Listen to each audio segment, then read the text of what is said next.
মাননীয় অধ্যক্ষ মহোদয়, আগামীকাল 21শে জুলাই এই দিনটাকে ব্যবহার করে অনেকে অনেক কিছু করে নিয়েছেন। শুধু রাজনৈতিক পদ বা সরকারি ক্ষমতা নয়, ব্যক্তিগত বিষয় সম্পত্তি, আমেরিকায় গিয়ে চোখের চিকিৎসা, চার্টার্ড ফ্লাইটে ঘোরা, হরিশ চ্যাটার্জি হরিশ মুখার্জি স্ট্রিটে 38টা প্লটের মালিক হওয়া, অসংখ্য প্রাসাদের মতো বাড়ি তৈরি করা, অনেক অনেক কিছু করে নিয়েছেন। কিন্তু 21শে জুলাই কি হয়েছিল, কেন হয়েছিল, কারা করেছিল, পশ্চিমবাংলার 11 কোটি জনতা জনার্দন এখনো জানতে পারল না। কমিশন অনেক আগে রিপোর্ট দিয়েছে। বিচারপতি Sushant Kumar Chatterjee commission of inquiry স্বরাষ্ট্র রাজনৈতিক দপ্তরের বিজ্ঞপ্তি নম্বর 6256 P/44/12/11 তারিখ 4/11/2011 রাজ্য সরকার কর্তৃক গঠিত 1993 সালের 21শে জুলাই মহাকরণ অভিযানের তদন্ত। কমিশনের পর্যবেক্ষণ সুপারিশে পরে আসার আগে এই কমিশন কাদের কাদের ডেকেছিল? মোট 44 জনকে ডেকেছিল। এর মধ্যে উল্লেখযোগ্য লেট বুদ্ধদেব ভট্টাচার্য, প্রাক্তন মুখ্যমন্ত্রী প্রয়াত, শ্রী মনীষ গুপ্ত হোম সেক্রেটারি দিদেন, Tusharkanti Talukdar commissioner of police, Shri Prabir Kumar Das ex OC Hastings, Shri Biman Bose সম্ভবত সেই সময় সিপিআইএম এর সম্পাদক ছিলেন, শোভনদেব চট্টোপাধ্যায়, পঙ্কজ ব্যানার্জি, মদন মিত্র। সবচেয়ে বড় যিনি সাক্ষী হিসেবে নিজেকে দাবি করেন, প্রাক্তন মুখ্যমন্ত্রী মমতা বন্দ্যোপাধ্যায়কে কমিশন ডাকার প্রয়োজন মনে করেনি। হয়তো আলাদা করে বলে দিয়েছিলেন যে আমাকে ডাকবেন না। একজন রিফিউজ করেছিলেন যে আমি সাক্ষী দিতে যাব না, প্রাক্তন অপোজিশন লিডার প্রয়াত পঙ্কজ ব্যানার্জি। তিনি বলেছিলেন and gave a statement to the media that I believe that the person solely responsible for the firing was none other than the Home Secretary Monish Gupta. But the culprit has been given a berth in the Mamata Banerjee cabinet. It is quite apparent why the commission could not take his name or hold Monish Gupta responsible. The commission did it under the direction of the powers that be. এই স্টেটমেন্টটা উনি দিয়েছিলেন Times of India 1/1/2015। Commission যে মূল অবজারভেশনগুলো দিয়েছে, আইন অনুযায়ী প্রয়োজনীয় যথাযথ নির্বাহী তদন্ত, এক্সিকিউটিভ ইনকোয়ারি হয়েছিল বলে কমিশন মনে করে না। সম্পূর্ণ নির্বাহী তদন্ত প্রক্রিয়াটি ন্যায্য, যথাযথ, সরল বিশ্বাসে সম্পন্ন হয়েছে বলে প্রতীয়মান হয় না। নির্বাহী তদন্তের রিপোর্ট এবং সংশ্লিষ্ট অন্যান্য রিপোর্টের অনুপস্থিতি বিচার বিভাগীয় পর্যালোচনার আওতার বাইরে চলে গেছে। ফলে পুলিশি গুলি চালনার যথার্থতা প্রমাণিত হয় না।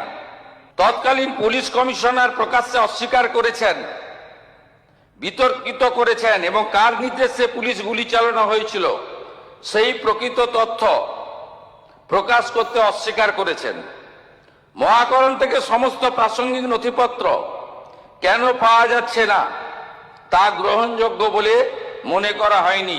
তখনকার মুখ্যমন্ত্রী কে ছিলেন, যিনি কালকে কালীঘাট তৃণমূলের কর্মসূচিতে হয়তো যাবেন। তিনি তথ্য সরবরাহ করেননি, কারণ ওনার পাওয়ার মিনিস্টার ফেঁসে যাওয়ার প্রভূত সম্ভাবনা ছিল। রাইটার্স বিল্ডিং আক্রমণের আশঙ্কা কাল্পনিক ছিল। যেসব স্থানে গোলযোগ হয়েছিল, যেখানে গুলি চালানো হয়েছিল তাই রাইটার্স বিল্ডিং থেকে অনেক দূরে। যে গুলি চালানো হয়েছিল তার সবকটি ছিল অপ্রয়োজনীয়, উস্কানিবিহীন এবং অযৌক্তিক। 2026 সালের নির্বাচনের আগে পর্যন্ত এ বিষয়ে কালকে যারা ভাষণ দেবেন তাদের ভূমিকা নেতিবাচক ছিল, উদাসীন ছিল। লালবাজারে পুলিশ দপ্তরে নথিপত্র হারিয়ে যাওয়ার কারণ সম্পর্কে যথাযথ তদন্ত করা উচিত। এক্ষেত্রেও আপনারা আপনাদের দায়িত্ব পালন করেননি। যে সমস্ত ভুক্তভোগী মারা গেছেন, যে সমস্ত ভুক্তভোগী আহত হয়েছেন, তারা ক্ষতিপূরণ পাওয়ার যোগ্য, কারণ তারা একটি আন্দোলনে অংশগ্রহণ করার জন্য কষ্ট ভোগ করেছেন। মৃত ভুক্তভোগীদের শহীদ হিসেবে গণ্য করা উচিত।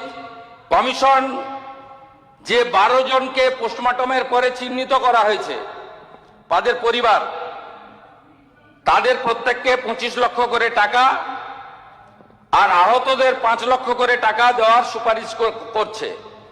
কি করেছেন আপনারা? আপনারা মৃতদের দিয়েছেন 2 লক্ষ করে টাকা আর আহতদের দিয়েছেন 15,000 করে টাকা। লজ্জা লাগে না?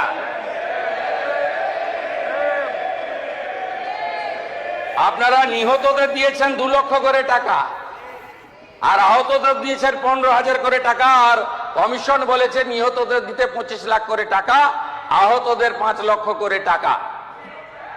এরপরেও আপনারা এইসব করেন।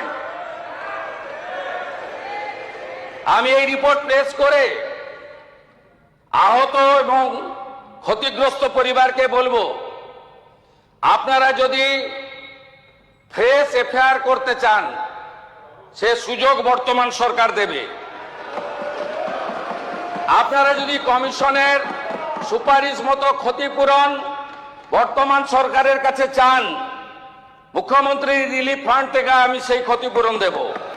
আর যারা আপনাদেরকে ব্যবহার করে এমপি হলো, এমএলএ হলো, মন্ত্রী হলো, মুখ্যমন্ত্রী হলো, চার্টার ফ্লাইটে চললো, হেলিকপ্টারে আকাশে থাকলো, বাড়ি গাড়ি সম্পত্তি করলো, দুবাই গেল, সিঙ্গাপুর গেল, আমেরিকার হপকন্সে চিকিৎসা করালো, তাদের থেকে আপনারা দূরে থাকবেন।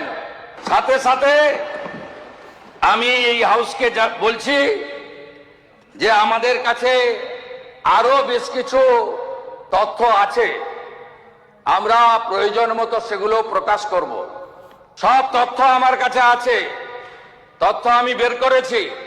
পাবলিক ডোমেনে আসা উচিত, বিধানসভার টেবিলে আসা উচিত, এবং আপনারা যা যা ধ্বংস এখানে করে গেছেন, এটা পশ্চিমবঙ্গের লোককে জানানোর দায়িত্ব আমাদের সকলের। আমরা সে কাজটা করব। এবং আমি আরেকবার 21শে জুলাই আন্দোলনে যারা দেহ রেখেছেন, মারা গেছেন, তাদের বিদেহী আত্মাকে প্রণাম করে, আহতদের প্রতি সমবেদনা জ্ঞাপন করে, আর দোষী খুনি তাদের বিরুদ্ধে ব্যবস্থা নেওয়ার জন্য আপনাদের আবেদনকে মর্যাদা দেওয়ার অঙ্গীকার করে আমার কথা শেষ করলাম।